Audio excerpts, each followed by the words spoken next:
Hello बच्चों, welcome to mathematics CG में मैं पवन सर आप सभी का फिर से स्वागत करता हूं। तो बच्चों, जैसा कि आप देख रहे हैं कि बोर्ड पे हम लोग लिखे हैं क्लास 9th और मैथ्स 2 चल रहा है और मैथ्स 2 में चैप्टर नंबर 6 जो कि वृत्त है यानी कि सर्कल, इस पार्ट के बारे में आज हम लोग क्या करेंगे, अध्ययन करेंगे। और देखा जाए तो वृत्त आपको छोटे क्लास से स्टार्ट किया गया है और छोटे क्लासों में आपको काफी बेसिक चीजें वृत्त के बारे में बताई गई और 10th में भी वृत्त पर आधारित जो है वो सबसे अधिक नंबर का प्रश्न आता है। अगर देखा जाए तो बोर्ड एग्जाम में जो वृत्त चैप्टर है, 10th की बात कर रहा हूँ, 10th की बात मैं इसलिए कर रहा हूँ क्योंकि अगर आपने 9th अच्छे से पढ़ा है तो 10th का वृत्त आपको अच्छी तरह से समझ में आएगा। और बोर्ड एग्जाम में सबसे ज्यादा नंबर उसी में से पूछा जाता है, यानी कि आपको जो एसएससी एग्जाम आप देने वाले हैं उस एग्जाम में अगर आपको अच्छा स्कोर करना है ज्योमेट्री में तो इस चैप्टर को क्या करना है, बहुत ही अच्छी तरीके से सीख लेना है।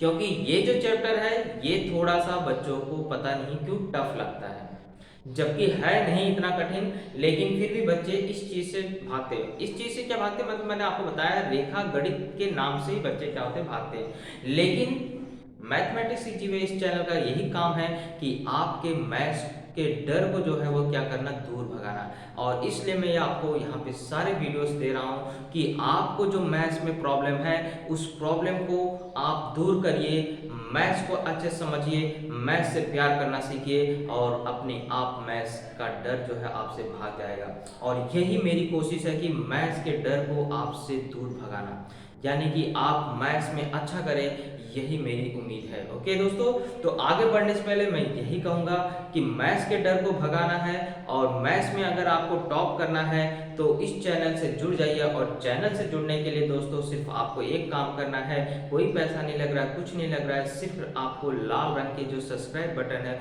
उसको क्लिक कर दीजिए और बेल आइकन में ऑल की बटन को जरूर प्रेस कर रखिए। सब्सक्राइब करने के लिए इसलिए मैं बोल रहा हूँ क्योंकि मेरे द्वारा जो मैथ्स के वीडियो हैं वो आपको सब्सक्राइब करने पे क्या होगा, तुरंत नोटिफिकेशन मिलेगा। नोटिफिकेशन के लिए बेल आइकन में ऑल के बटन को प्रेस करना है तो आपको नोटिफिकेशन मिलता रहेगा कि मेरे वीडियो कब कौन सी क्लास के अपलोड हो रहे हैं, वो सारी जानकारी आपको मिलती रहेगी। तो आपका मैथ्स का कोई भी वीडियो छूटेगा नहीं और मैथ्स का वीडियो नहीं छूटेगा तो मैं गारंटी लेता हूँ कि आप मैथ्स अच्छी तरह से सीख जाएंगे, मैथ्स का डर आपसे भाग जाएगा। ओके, और आप मैथ्स में बहुत अच्छा स्कोर कर सकते हैं, आपके पेरेंट्स, आपके चाहने वाले भी आपसे खुश हो सकते हैं। ओके, तो सिर्फ इतना सा आपको काम करना है और मुझे नहीं लगता कि इतने से काम के लिए आपको कोई हिचकिचाहट होनी चाहिए। सिर्फ आपको सब्सक्राइब का बटन में प्रेस करना है, ऑल की बटन प्रेस करना है।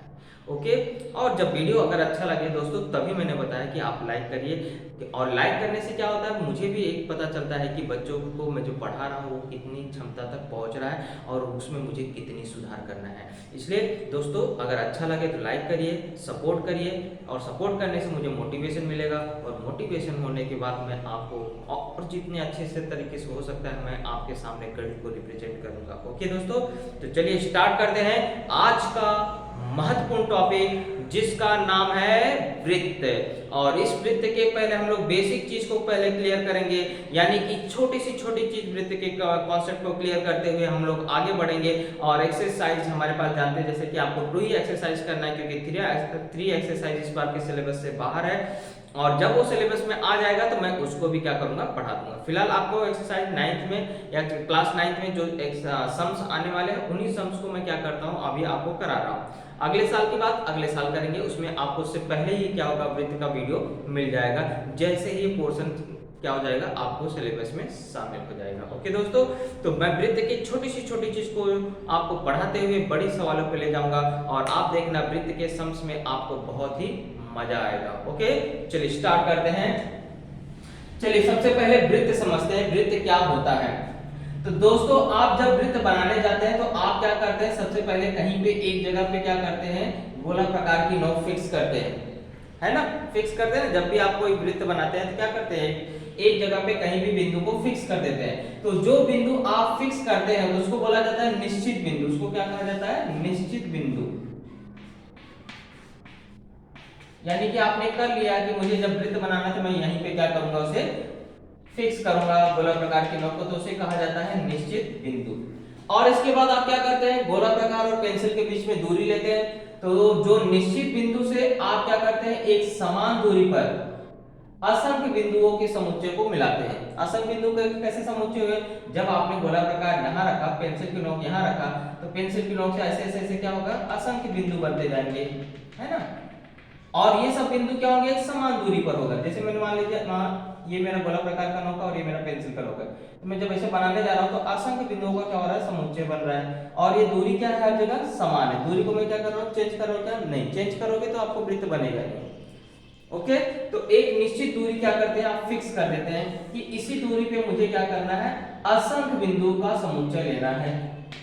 तो जब ये असंख्य बिंदुओं के समुच्चय से जो आकृति बनेगी, उस आकृति को ही कहा जाता है वृत्त। तो आपने क्या किया? उसके लिए वृत्त बनाने के लिए एक बिंदु को फिक्स किया, उसे निश्चित बिंदु बोलते हैं, और एक दूरी निश्चित किया कि कितनी दूरी पे मुझे वो वृत्त बनाना है, यानी कितनी दूरी के बिंदुओं को मुझे क्या करना है? लेना है। तो ये हो गई निश्चित दूरी।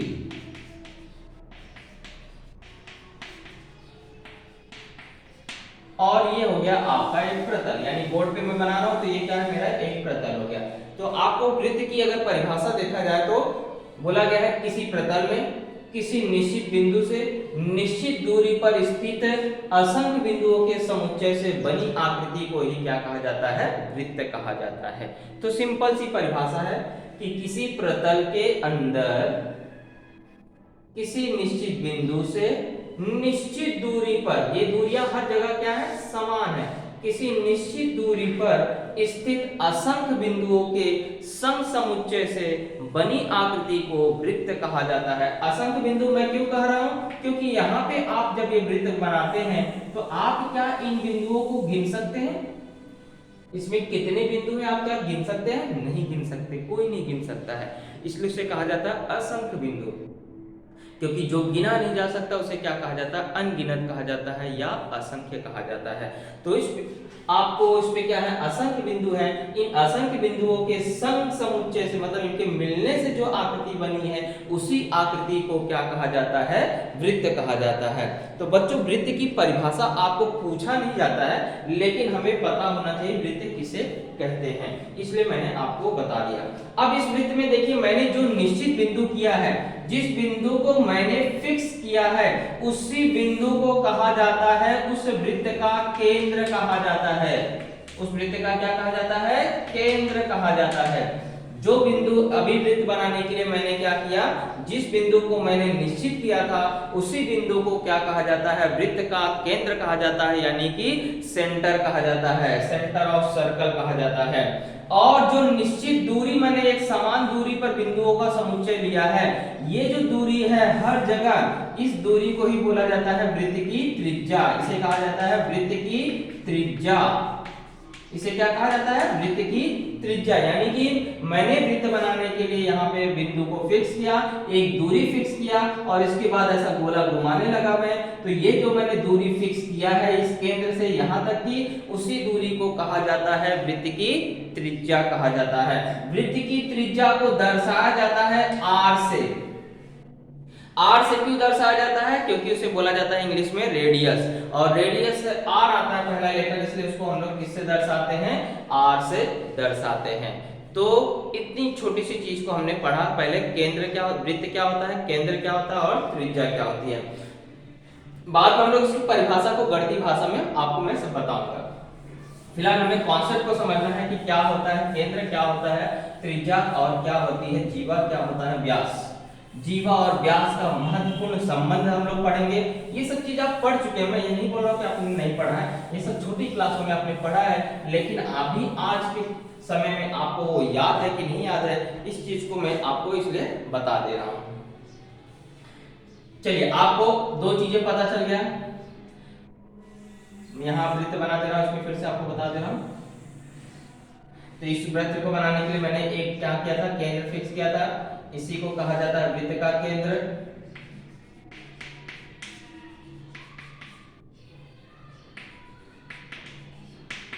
और हमने एक दूरी फिक्स किया था, तो उस दूरी को बोला जाता है वृत्त की त्रिज्या।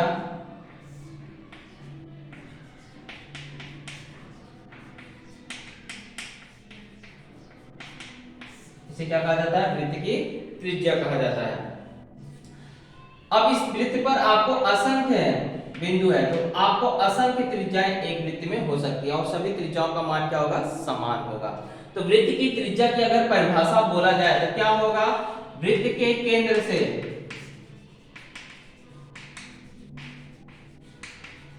वृत्त की परिधि पर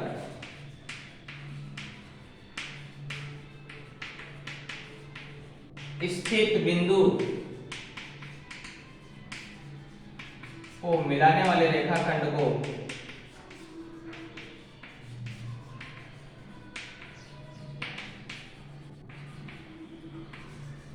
वृत्त की त्रिज्या कहते हैं।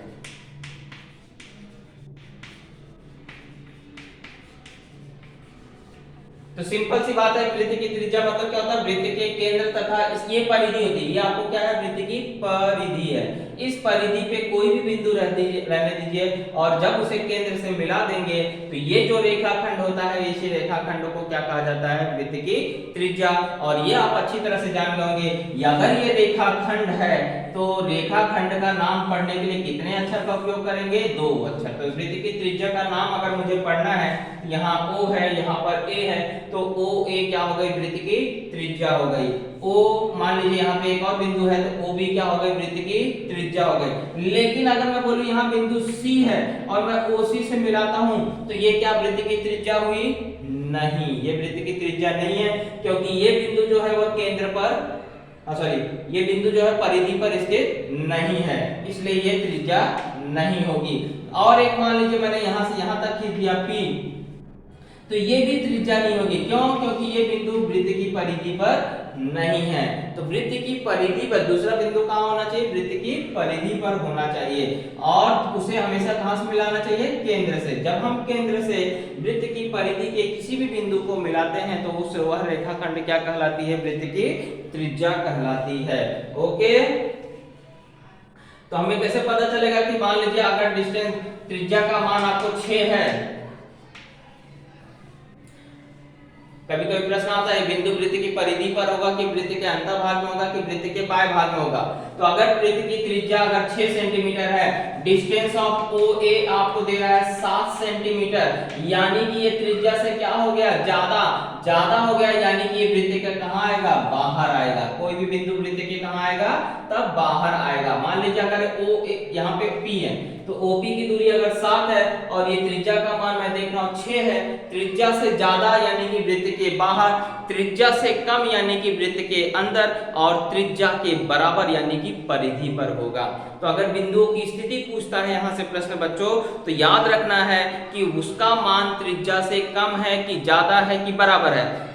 वृत्त की परिधि पे कब होगा, जब उस दूरी का मान वृत्त की त्रिज्या के बराबर होगा तो उसे कहा जाएगा वह बिंदु वृत्त की परिधि पर है, और अगर वो ज्यादा हुआ तो वो वृत्त के बाहर होगा, और अगर वो कम हुआ तो वृत्त के अंदर होगा।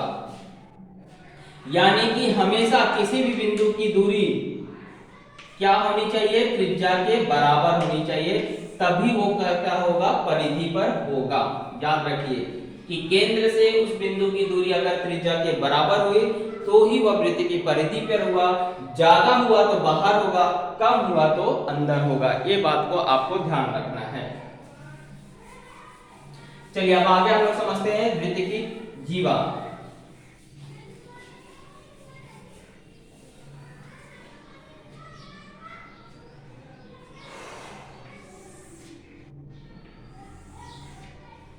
जीवा क्या होता है दोस्तों, जैसे मैंने वृत्त बनाया, देखिए आपको ये वृत्त में मैंने क्या किया, एक बिंदु मैंने यहां ले लिया है, एक बिंदु यहां कहीं भी ले लीजिए, 2 बिंदु मान लीजिए यहां ले लेते, चलिए A यहां पर है, B यहां पर है, तो इसे जब मैं मिलाऊंगा तो ये कहलाएगा वृत्त की जीवा। मान लीजिए एक बिंदु यहां पर है C और यहाँ है D, इससे भी मैंने अगर मिला दिया तो ये भी क्या होगा, जीवा होगा। मान लीजिए यहाँ पर E है, मैंने A से E को मिलाया तो ये भी क्या होगा, जीवा होगा। E से D को मिलाया तो ये भी क्या होगा, जीवा होगा। A से C को मिलाया तो ये भी क्या होगा, जीवा होगा। C से B को मिलाया तो ये भी क्या होगा, जीवा होगा। A से D को मिलाया तो ये भी क्या होगा, जीवा होगा। C से E को मिलाया तो ये भी क्या होगा, जीवा होगा। B से E को मिलाया तो ये भी क्या होगा, जीवा होगा। कहने का मतलब है दोस्तों बच्चों कि जब भी वृत्त के परिधि के कोई भी दो अलग अलग बिंदु को मिलाओगे, वृत्त की परिधि के किसी भी दो भिन्न बिंदु को मिलाओगे, दो भिन्न बोल रहा हूं, दो अलग अलग बिंदुओं को मिलाओगे तो वह हमेशा क्या कहलाएगी? वृत्त की जीवा कहलाएगी। तो वृत्त की जीवा मतलब वृत्त की परिधि के दो भिन्न बिंदुओं को मिलाने वाले रेखाखंड को ही क्या कहा जाता है? वृत्त की जीवा कहा जाता है। ओके, लेकिन दोस्तों अब व्यास क्या होता है उसे हमें समझना है। तो क्या होता है दोस्तों, कभी कभी ऐसी घटना घट जाती है कि मैं दो भिन्न बिंदुओं को जब मिलाने जा रहा हूं, जैसे मान लीजिए यहाँ एक सी था और यहाँ पे ई है और यहाँ पे वृत्त का केंद्र O है, तो जब मैं इस C से E को मिलाने जा रहा हूं तो घटना क्या घट गई कि ये जो जीवा है वो केंद्र से चली गई। ये C से E को मिलाते समय उसने क्या किया? केंद्र को प्रतिच्छेदित करते हुए गई। तो इसी जीवा को बोला जाता है वृत्त का व्यास। इसी जीवा को क्या बोला जाता है? वृत्त का व्यास कहा जाता है, डायमीटर ऑफ अ सर्कल। और इसे क्या कहा जाता है? कॉर्ड बोला जाता है, इंग्लिश में इसे बोलते हैं कॉर्ड, जीवा। ओके, तो जीवा मतलब होता है कोई भी दो भिन्न बिंदु को मिला दीजिए तो वो जीवा हो गया। तो व्यास किसे कहते हैं? वो भी एक जीवा ही होती है। व्यास भी क्या है? एक जीवा होती है और वृत्त की सबसे बड़ी जीवा होती है। खाली जगह में अक्सर बच्चों से पूछा जाता है वृत्त की सबसे बड़ी जीवा किसे कहते हैं? तो व्यास को कहते हैं। प्रश्न ऐसा भी पूछता है वृत्त की सबसे बड़ी जीवा की लंबाई ज्ञात करो, यानी व्यास की लंबाई ज्ञात करना है। ओके दोस्तों, ये चीज को याद रखना है, वृत्त की सबसे बड़ी जीवा ही क्या कहलाती है? व्यास कहलाती है। और व्यास क्या होता है? जीवा होता है। ओके, लेकिन सभी जीवाएं व्यास नहीं होती। क्या ये व्यास है? क्या नहीं, क्योंकि ये केंद्र से नहीं जा रही। ये व्यास है? क्या नहीं, केंद्र से नहीं जा रही। ये व्यास है? क्या नहीं, इसमें से कोई भी जीवा व्यास नहीं है, क्योंकि इसमें से कोई भी जीवा केंद्र से नहीं जा रही है। लेकिन ये जीवा केंद्र से होकर जा रही है, इसलिए यह जीवा भी है और व्यास भी है। यानी कि सभी व्यास क्या होते हैं? जीवा होते हैं, परंतु सभी जीवा व्यास नहीं होती है। ओके, जो भी केंद्र से जाएगी, ये जैसे ये भी जीवा है, लेकिन ये क्या हो रही है? केंद्र से जा रही है, इसका मतलब ये क्या है? व्यास है। तो मैं बोलूंगा क्या? जितने भी व्यास होते हैं वो सब क्या है? जीवा है। जितने भी व्यास हैं वो सब क्या है? जीवा है। लेकिन ये सब जीवा कहां से जाते हैं? केंद्र से जाते हैं, इसलिए इन्हें क्या कहा जाता है? व्यास कहा जाता है। ओके, चलिए अब हम लोग आगे समझते हैं।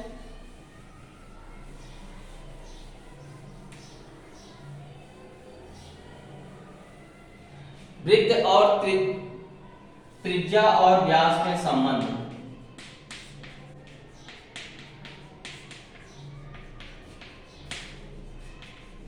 बहुत गहरा संबंध है दोस्तों, ये आपको हमेशा याद रखना चाहिए कि जो व्यास होता है, व्यास के अंदर दो त्रिज्याएं मिल जाती हैं, इसलिए व्यास का मान निकालने का मतलब होता है 2 गुणे त्रिज्या कर दीजिए।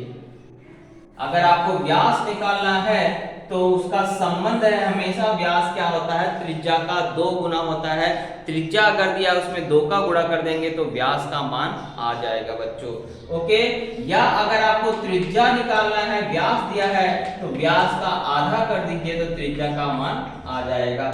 ये बहुत गहरा संबंध है दोस्तों, ये बच्चों को हमेशा याद होना चाहिए, क्योंकि इसी पर आधारित आपको 1 या 2 नंबर के प्रश्न भी आ जाते हैं। ओके, ये सूत्र आपको याद होना चाहिए। अगर व्यास निकालना है तो त्रिज्या का 2 गुना कर दीजिए, त्रिज्या निकालना है तो व्यास का आधा कर दीजिए।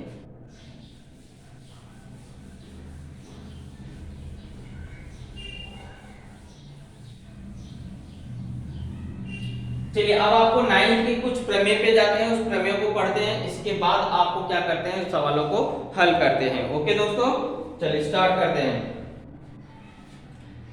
पहला प्रमेय, मैं यहाँ प्रमेय आपको सिद्ध नहीं करा रहा, प्रमेय को मैं आखिरी में सिद्ध कराऊंगा। फिलहाल अभी हम लोग क्या करते हैं? सवाल पे कॉन्सेंट्रेट करते हैं और एक आध 2 इंपॉर्टेंट प्रमेय होते हैं, तो आप जानते हैं इस साल तो प्रमेय आने की संभावना बहुत कम है, क्योंकि इस साल पूरा आपका कोरोना की वजह से बेकार चला गया है। तो बाकी समय हम लोग क्या करेंगे, बाद में हम लोग इसको जब समय मिलेगा तो इसके बारे में पढ़ लेंगे। फिलहाल हमें क्या करना है, सवाल पे थोड़ा कॉन्सेंट्रेट करना है। लेकिन सवाल पे कॉन्सेंट्रेट करने से पहले हम लोग क्या करेंगे, प्रमेय का मतलब समझेंगे, क्योंकि वही प्रमेय हमें क्या होते हैं सवाल में यूज किए जाते हैं। तो प्रमेय का मतलब क्या है, यानी कि कौन सा प्रमेय हमें कब लगाना है, ये चीज को समझना जरूरी है। तो पहला है जीवालंबता प्रमेय। पहला क्या है, जीवालंबता प्रमेय। इस प्रमेय को नाम दिया गया है जीवालंबता प्रमेय। ये प्रमेय क्या बोलता है कि जब भी हम वृत्त के केंद्र से जीवा पे लंब खींचेंगे, जब भी हम वृत्त के केंद्र से जीवा पर लंब खींचेंगे तो वह हमेशा जीवा को समद्विभाजित कर देता है। ये प्रमेय का स्टेटमेंट है। आप इस प्रयोग को करके देख सकते हैं। कभी भी आप किसी भी जीवा पे केंद्र से लंब खींचिए और देखेंगे वह जीवा दो समान भागों में बढ़ जाएगी, यानी कि प्रत्येक भाग जीवा का क्या होगा, बराबर हो जाएगा, यानी कि दोनों आधे आधे हो जाएंगे। ये आप कभी भी प्रयोग करके देख लीजिए। कोई भी वृत्त बनाइए और कोई भी जीवा खींच लीजिए कितनी भी लंबाई का, और जीवा पर जब आप केंद्र से लंब खींचेंगे, यानी कि यहाँ पे रख के ऐसा चाप मारेंगे और इसके बाद यहाँ इसको ऐसा काट करके इस पे रख के आधे ज्यादा दूरी लेके इसे काटेंगे और इसको जब आप मिलाएंगे तो ये आपको क्या करेगा, यहाँ पे जब 90 अंश का कोण बनाएगा यानी लंब हुआ, तो ये जो पीएम है, ये पीएम की दूरी एमक्यू के हमेशा क्या हो जाएगी, बराबर हो जाएगी। यही प्रमेय का कथन है। किस प्रमेय का कथन है, जीवालंबता प्रमेय से। और इस प्रमेय में को सिद्ध करने के लिए भी परीक्षा में कई बार पूछा जाता है। ओके, तो फिलहाल अभी मैं आपको यहाँ सिद्ध करके नहीं बता रहा हूँ, क्योंकि मुझे थोड़ा सवाल आगे कराना है। जब मुझे थोड़ा समय मिलेगा तो मैं इस पर आधारित इस चैप्टर के जो मुख्य प्रमेय है उस प्रमेय को मैं सिद्ध करके आपको बता दूंगा। तो यहाँ पे आपने क्या पढ़ा कि जब भी केंद्र से जीवा पे लंब खींचा जाएगा, लंब यानी कि यहाँ पे जब वो 90 अंश का कोण बनाएगा प्रतिच्छेदन बिंदु पे, तो इसका मतलब है कि वह लंब केंद्र जो है वह जीवा को क्या करेगा, हमेशा दो समान भागों में बांट देगा। यानी कहने का मतलब है ये है कि अगर जीवा 24 सेंटीमीटर की है तो पीएम का मान 12 हो जाएगा, एमक्यू का मान कितना हो जाएगा, 12 हो जाएगा। इस चीज को हमेशा याद रखना है। ओके, वृत्त के केंद्र से जीवा पर डाला गया लंब जीवा को समद्विभाजित करता है। ये स्टेटमेंट आपको याद रहना चाहिए। ओके, चलिए बढ़ते हैं। दूसरा, इसी प्रमेय का विलोम क्या बोलता है। इस प्रमेय का विलोम ये बोलता है बच्चों कि अगर हम किसी जीवा के मध्य बिंदु, मान लीजिए जीवा PQ है, इसका कोई ना कोई एक मध्य बिंदु होगा, क्योंकि हर एक रेखाखंड का एक मध्य बिंदु होता है, एक ही होता है, एक से ज्यादा किसी का भी मध्य बिंदु नहीं होता है। तो एक मध्य बिंदु मान लीजिए यहाँ पर मध्य बिंदु है, मध्य बिंदु है, इसका मतलब आप समझ गए ये दोनों दूरी बराबर होगी, क्योंकि मध्य बिंदु किसे कहा जाता है, वह बिंदु जो रेखाखंड को दो समान भागों में बांटता है, उसी बिंदु को तो कहा जाता है मध्य बिंदु। अगर हम इस मध्य बिंदु से केंद्र को मिलाएंगे, जीवा के मध्य बिंदु तथा केंद्र को जोड़ने वाली रेखाखंड हमेशा जीवा पर लंब होती है। यही इस प्रमेय का विलोम है। इस प्रमेय का विलोम, जीवालंबता प्रमेय का विलोम क्या कहता है कि अगर हम किसी भी जीवा के मध्य बिंदु को उस वृत्त के केंद्र से मिलाते हैं तो वह रेखाखंड हमेशा जीवा पर लंब होती है। समझा? इससे पहले बोला गया था अगर जीवा पर लंब होगी तो जीवा को दो समान भागों में बांट देगी, और यहां बोल रहा है कि अगर कोई बिंदु जीवा को दो समान भागों में बांट रहा है तो उसको और केंद्र को मिलाने वाला रेखाखंड जीवा पर क्या करेगा, 90 अंश का कोण बनाएगा, हमेशा यहाँ 90 अंश का कोण बनाएगा। यानी सिंपल सी भाषा में अगर मैं बोलूं तो केंद्र से जीवा के मध्य बिंदु को अगर आप मिलाएंगे तो उस मध्य बिंदु पर हमेशा क्या होगा, 90 अंश का कोण बनेगा। इसे बोलते हैं जीवालंबता का प्रमेय का विलोम। ओके, चलिए अब इन्हीं प्रमेयों का उपयोग करके हम लोग क्या करेंगे, एक्सरसाइज 6.1 को सॉल्व करेंगे। क्वेश्चन नंबर फर्स्ट को स्टार्ट करते हैं। ओके,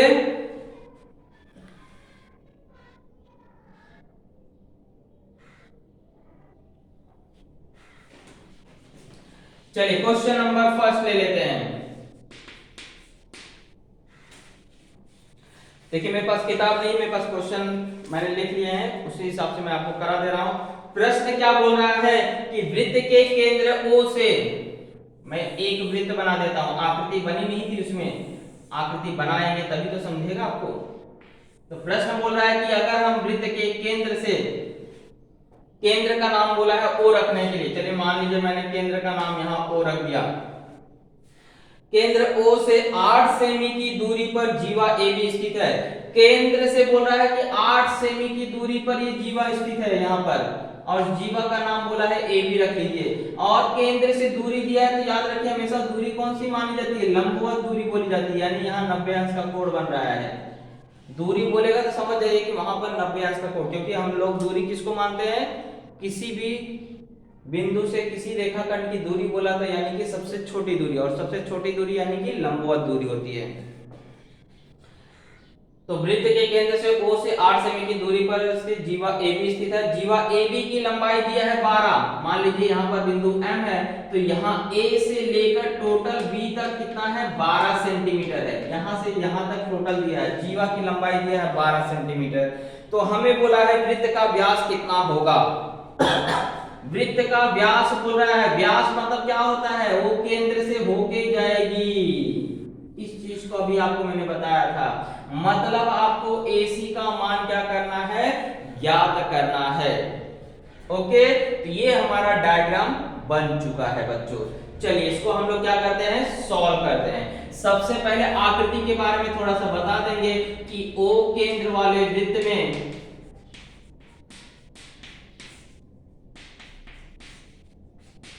क्या घटना घट रही, किसको आपने क्या नाम दिया है, तो आप बता दोगे O केंद्र वाले वृत्त में जीवा AB का माप दिया गया है, कितना दिया है, 12 सेंटीमीटर। ओके, और क्या बताया गया है कि ये जो रेख OM क्या हो रही है, लंब हो रही है, किस पर लंब है, जीवा AB पर। थोड़ा सा आकृति के बारे में बताएंगे तभी तो हल करेंगे। तो OM क्या हो रहा है, लंब है किस पर, जीवा AB के बारे में, AB पर। और रेख OM का मान दिया गया है, कितना दिया है, 8 सेमी। मुझे क्या बोला है, वृत्त का व्यास, हमें क्या ज्ञात करना है, व्यास AC का मान ज्ञात करना है। AC का व्यास कितना होगा, ये चीज को हमें क्या करना है, ज्ञात करना है। चलिए स्टार्ट करते हैं। सबसे पहले क्या करना है हमें, देखिए ये दूरी दिया है और ये दूरी मैं निकाल सकता हूं। कैसे निकाल सकता हूं, अभी तो आपको प्रमेय बताया गया था कि वृत्त के केंद्र से जीवा पर डाला गया लंब जीवा को समद्विभाजित करता है, यानी AM जो है वो 12 का आधा कितना हो जाएगा, 6। और जब मैं ये देख रहा हूं ये समकोण त्रिभुज बन रहा है, समकोण त्रिभुज की जब भी दो भुजा मालूम हो तो बच्चों एक ही प्रमेय लगाया जाता है, उस प्रमेय का नाम है पाइथागोरस प्रमेय। कि जब भी किसी समकोण त्रिभुज की दो भुजा ज्ञात हो और तीसरी भुजा आपको क्या करनी हो, ज्ञात करनी हो, तो एक प्रमेय लगाते हैं और उस प्रमेय का नाम है पाइथागोरस प्रमेय। तो पाइथागोरस प्रमेय लगा करके OA का क्या करोगे, मान ज्ञात करोगे। OA है क्या, वृत्त की त्रिज्या, और वृत्त की त्रिज्या अगर मालूम हो तो व्यास कैसे निकालते हैं, तो सूत्र मैंने बताया है बच्चों, व्यास बराबर होता है 2 गुणे त्रिज्या, यानी कि त्रिज्या का 2 गुना कर दो तो व्यास AC का क्या हो जाएगा, मान आ जाएगा। चलिए स्टार्ट करते हैं। तो सबसे पहले हम लोग बता देंगे कि वृत्त के केंद्र से जीवा पर डाला गया लंब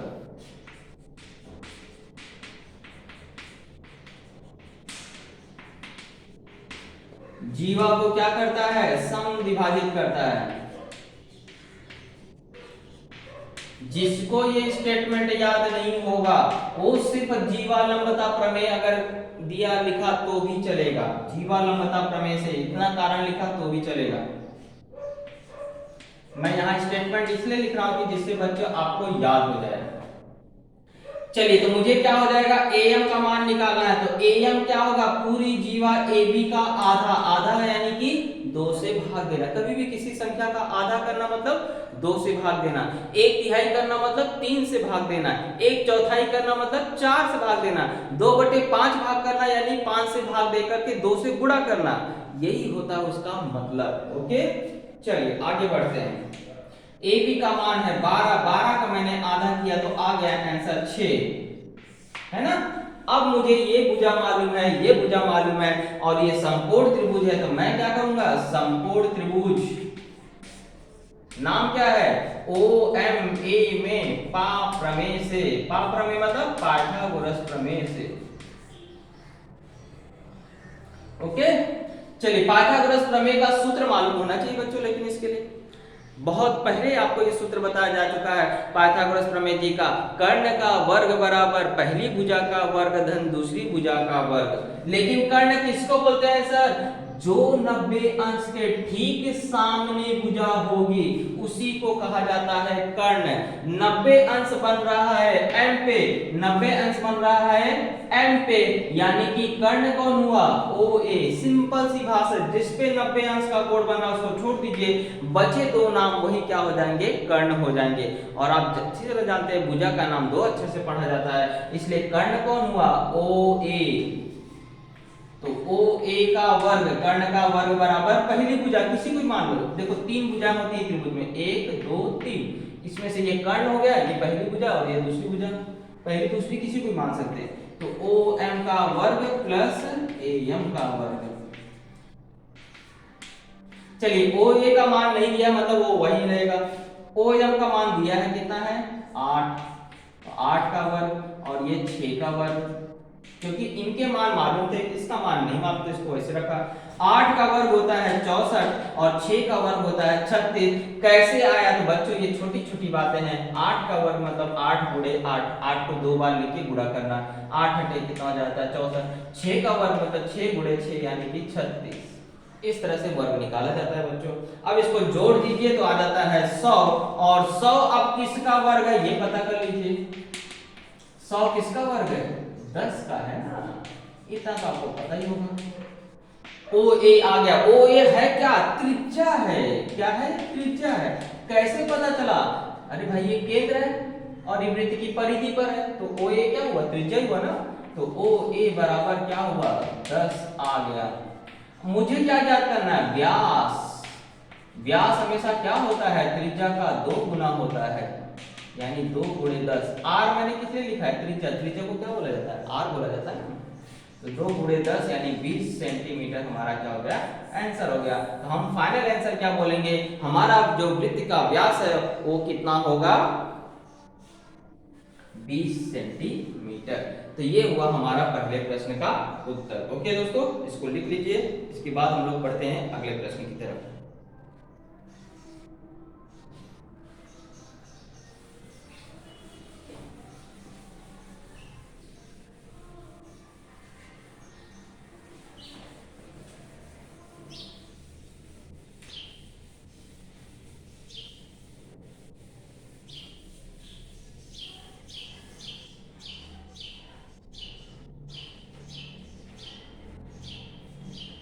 अगला प्रश्न बोला है किसी वृत्त का व्यास। देखिए आपके मेरे पास समय नहीं है ज्यादा, क्योंकि 46 मिनट का एक वीडियो बनता है जिसमें आपको थोड़ा सा समय बचा है, इसलिए मैं सेकंड करा दे रहा हूं। तो जो आपने पहला किया है उसी के जैसा आपको चौथा है, और जो आपको मैं दूसरा कराने जा रहा हूं उसी के जैसा तीसरा है। यानी कि इस तरह से आपको सारे सवाल क्या हो जाएंगे, कंप्लीट हो जाएंगे। ओके, तो यहाँ पे बोला है इस वृत्त का जो व्यास है वो 26 सेंटीमीटर। देखो व्यास का मान दिया है, व्यास यानी कि केंद्र से जा रहा है, व्यास का नाम नहीं दिया है, मैं इसका नाम रख लेता हूं ए बी। यहाँ पे मैं बता देता हूं केंद्र ओ है, और जीवा की लंबाई दिया है 24 सेंटीमीटर, मान लेते हैं यहाँ पे सी है, तो ये कितना है 24 सेंटीमीटर। तो मुझे बोला है कि वह जीवा वृत्त के केंद्र से कितनी दूरी पर है, यानी ये दूरी आपको क्या करना है, ज्ञात करना। और दूरी कौन सी होती है, लंबवत दूरी, ये आपको अच्छी तरह से मालूम है। तो मुझे क्या करना है, ओ एम को क्या करना है, ज्ञात करना है। तो तो व्यास का मान टोटल दिया है 26 सेंटीमीटर। चलिए कैसे करेंगे, पहले थोड़ा सा आकृति के बारे में बता देते हैं। तो क्या बताओगे, ओ केंद्र वाले वृत्त में,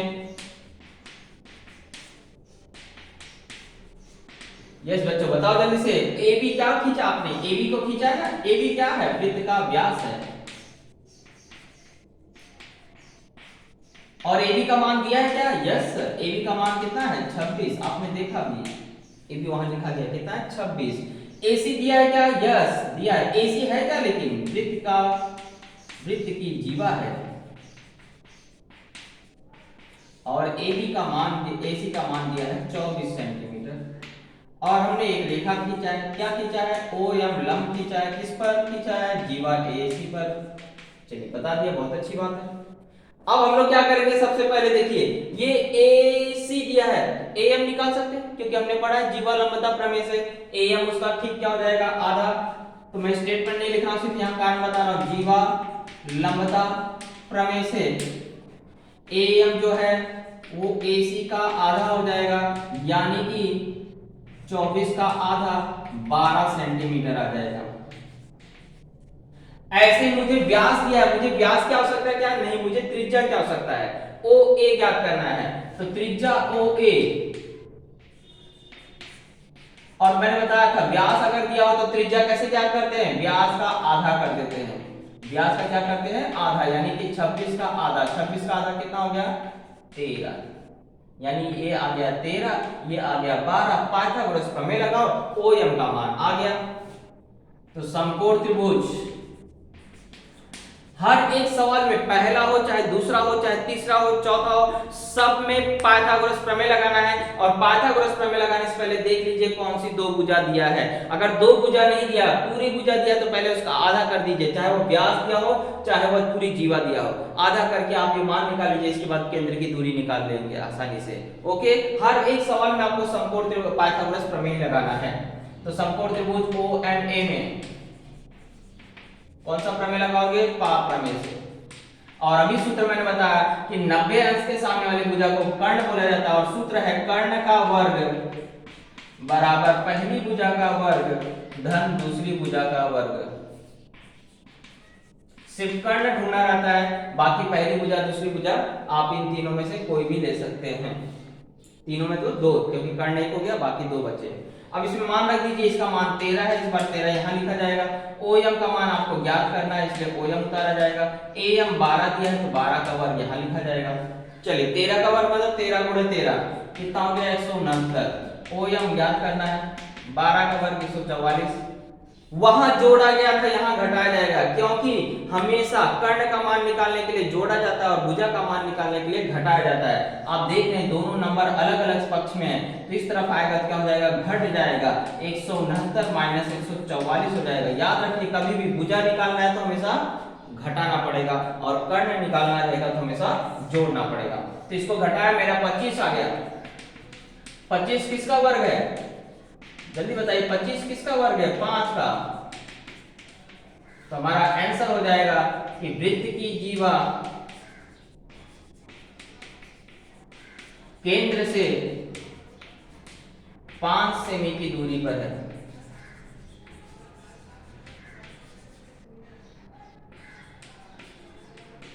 ओके, तो यही हमारा क्या है आंसर है। इस तरह से क्वेश्चन नंबर 2 भी क्या हुआ, कंप्लीट हो गया। क्वेश्चन नंबर 3 आपको मैंने बताया इसके जैसा है, और क्वेश्चन नंबर 4 फर्स्ट के जैसा है बच्चों, इसलिए आप कोशिश जरूर करिएगा। अगर आपको आ गया तो बहुत अच्छी बात है, नहीं आया तो कमेंट बॉक्स में बताइएगा, मैं वो सवालों को अगले वीडियो में जरूर कराऊंगा, क्योंकि क्वेश्चन नंबर 5 भी मुझे इस एक्सरसाइज का क्या करना है, कंप्लीट कराना है। ओके दोस्तों, बच्चों चलते हैं, अब अभी मिलेंगे अगले वीडियो में, तब तक के लिए जय हिंद जय भारत, और अच्छा लगे तो लाइक जरूर कर दीजिएगा। Thank you.